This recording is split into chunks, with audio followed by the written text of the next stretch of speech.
বুদ্ধিমান ছেলেরা কখনো সুন্দরী মেয়ে বিয়ে করে না। জীবনে ভালো থাকতে চাইলে এই 5টি কথা মেনে চলুন। কথা কম বলবেন, কানে কম শুনবেন, রাগ কম দেখাবেন, মানুষকে আপন কম ভাববেন। যত বোকা মানুষ হবেন তত বেশি সুখে থাকবেন। পৃথিবীর সবচেয়ে বেশি মিথ্যা বলা হয় ধর্মগ্রন্থ ছুঁয়ে, যেটা আদালতে, আর সবচেয়ে বেশি সত্য বলা হয় মদ ছুঁয়ে, যেটা পানশালায়। যে যত্ন করতে জানে সে পায়ের জুতোটাও খুব সাবধানে রাখে, আর যে জানে না সে তার হীরের আংটিটাও কিন্তু হারিয়ে ফেলে। নিজের বোনের জন্য যেমন ছেলে চাও, অন্য কারো বোনের জন্য তুমিও তেমন হয়ে যাও। জীবনের প্রতিটা পা খুব সাবধানে ফেলো, কারণ বহু মানুষ অপেক্ষা করে আছে শুধুমাত্র তোমার একটা ভুল ধরার জন্য। যদি তুমি গরিব হও তাহলে তোমার নিজের আত্মীয়রাও তোমাকে এড়িয়ে যাবে, আর যদি ধনী হও তাহলে তোমার দুঃসম্পর্কের আত্মীয়রাও তোমার খোঁজ নেবে। মানুষ কতক্ষণ তোমাকে ভালো বলবে জানো? যতক্ষণ তুমি তাদের অন্যায়গুলো মুখ বুজে সহ্য করবে। গরু ঘাস খেয়েও দুধ দেয়, আর সাপ দুধ খেয়েও বিষ দেয়। পার্থক্যটা খাবারের নয়, পার্থক্যটা জাত, স্বভাব আর আচরণের। পুরনো হলেও কখনো গাছ কেটো না, ফল দিতে না পারলেও ছায়া দেবে। বাবা মা বৃদ্ধ হলেও কখনো অবহেলা করো না। টাকা পয়সা না দিতে পারলেও 2 হাত ভরে তোমাকে আশীর্বাদ কিন্তু করে দেবে। তোমাকে যে ছেড়ে চলে গেছে তাকে কৃতজ্ঞতা জানাও। ভাড়াটে চলে গেলে মালিকের কিছুই যায় আসে না। মালিক ভাড়া বাড়িয়ে দেয়, কিন্তু বাড়ি বিক্রি করে না। বিষ পেটে গেলে জীবন শেষ, আর কানে গেলে সম্পর্ক শেষ।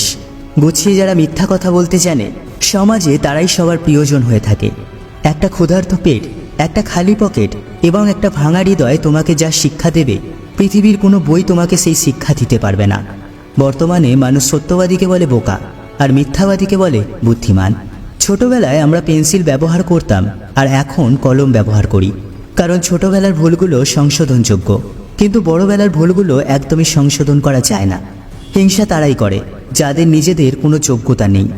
সম্মান হলো আয়নার মতো, তুমি অন্যকে যত বেশি সম্মান দেবে তার থেকে অনেক বেশি সম্মান তুমি তাদের থেকে ফিরে পাবে। 84 লক্ষ প্রাণীর বাস এই পৃথিবীতে, মানুষই শুধু রোজগার করে, বাকি প্রাণীরা কিন্তু অনাহারে মরে না। আর মানুষই একমাত্র প্রাণী যাদের পেট কখনো ভরে না। যে দেশে জুতা বিক্রি হয় এসি রুমে, আর বই বিক্রি হয় রাস্তার পাশে ফুটপাতে, সে দেশে দুর্নীতিবাজ থাকবে 5 তলায়, আর গুণীজন থাকবে গাছতলায়। 4টি বিষয়ে কখনো লজ্জা পাবেন না। নাম্বার 1, পুরনো পোশাক। নাম্বার 2, সাধারণ জীবনযাপন। নাম্বার 3, বৃদ্ধ বাবা মা। আর নাম্বার 4, দরিদ্র বন্ধু।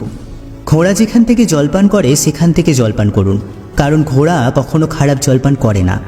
বিড়াল যেখানে ঘুমায় সেখানে আপনার বিছানা পাতুন, কারণ বিড়াল কখনোই অপবিত্র নোংরা জায়গায় ঘুমায় না।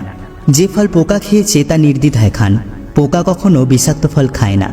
মেয়েদের চোখে 2 রকমের অশ্রু থাকে, একটা দুঃখের, অপরটা ছলনার। আমার যদি কোনো ভুল হয় তাহলে সেটা অন্যের কাছে সমালোচনা না করে আমাকে আগে জানিও, কারণ সেটা ঠিক করতে আমিই পারবো। অন্য কেউ কি পারবে বলুন? আঘাত ভোলা সহজ, কিন্তু অপমান ভোলা একদমই সহজ নয়। রাস্তায় ঘেউ ঘেউ করা সব কুকুরকে যদি তুমি ঢিল মারতে যাও তাহলে তুমি তোমার গন্তব্যে কখনোই পৌঁছাতে পারবে না। টাকার বিনিময়ে শিক্ষা অর্জনের চেয়ে অশিক্ষিত থাকাই সব থেকে ভালো। কারো দুর্বলতা নিয়ে কখনো মজা করো না। যেটা তোমার কাছে দুষ্টুমি সেটা অন্যের কাছে কষ্টকর হতে পারে। 90% পুরুষ শাশুড়িকে নিজের মায়ের মতো শ্রদ্ধা করে, কিন্তু 90% মেয়েরা শাশুড়িকে পরিবারের বোঝা মনে করে। কখনো কাউকে কথা বলার জন্য বারবার অনুরোধ করার দরকার নেই, কারণ যার কাছে তোমার সত্যিকারের মূল্য থাকবে সে হাজার ব্যস্ততার মাঝেও তোমাকে সময় দেবে। যেদিন মানুষকে তার মা নয় দায়িত্ব ঘুম থেকে জাগাতে বাধ্য করবে, সেদিন জানবে ওই ব্যক্তি পরিবারের দায়িত্ব নেওয়ার জন্য যোগ্য হয়ে উঠেছে। জীবনে এমন কাউকে ভালোবাসো যে তোমাকে ভালোবাসতে না পারলেও সম্মানটুকু কিন্তু করবে। শুধু লঙ্কা খেলেই মানুষের ঝাল লাগে না, উচিত কথা বললেও অনেক মানুষের ঝাল লাগে। নিজের পাল্লায় কখনো অন্যকে মূল্যায়ন করো না। ইঁদুরের বিবেচনায় বাঘের থেকে বিড়াল কিন্তু বেশি ভয়ঙ্কর। যে পরিবারে পুরুষ থাকতেও মহিলা মাতব্বর, ওই পরিবারের সাথে ভুলেও আত্মীয়তা করতে চেও না। প্রথমে নিজের কেরিয়ার করো, তারপর ভালোবাসাকে সময় দাও, কারণ আজকের দিনে মানুষ তার সাথেই থাকতে পছন্দ করে যার একটা উজ্জ্বল ভবিষ্যৎ আছে। বুদ্ধিমান মানুষেরা এই 2টো কাজ কখনোই করে না। নাম্বার 1, যারা অহংকারী তাদের সাথে কথা বলে না। আর নাম্বার 2, যারা তর্ক করে তাদের সাথে কিন্তু একদমই মেশে না। জীবনে কখনো কারোর উপর বেশি নির্ভরশীল হওয়া ঠিক নয়, কারণ অন্ধকারে নিজের ছায়াও একসময় পাশে থাকে না। জীবনে অতি সৎ হতে নেই। মনে রেখো, জঙ্গলে সোজা গাছটিকেই কিন্তু সবার প্রথমে কাটা হয়, ঠিক তেমনই অতি সৎ ব্যক্তিরাই সবার আগেই বিপদে পড়ে। কারো ক্ষতি করার আগে মনে রেখো, তার কান্নার প্রতিটা ফোঁটার হিসাব কিন্তু সৃষ্টিকর্তা তোমার কাছে চাইবে। মন পরিষ্কার রাখুন, কারণ শেষ হিসেবটা অর্থের নয়, কর্মের হবে। ঝাড়ু যখন এক সুতোয় বাঁধা থাকে ততক্ষণ তা আবর্জনা পরিষ্কার করে, আবার সেই ঝাড়ু যখন ছিঁড়ে আলাদা হয়ে যায় তখন সে নিজেই আবর্জনায় পরিণত হয়।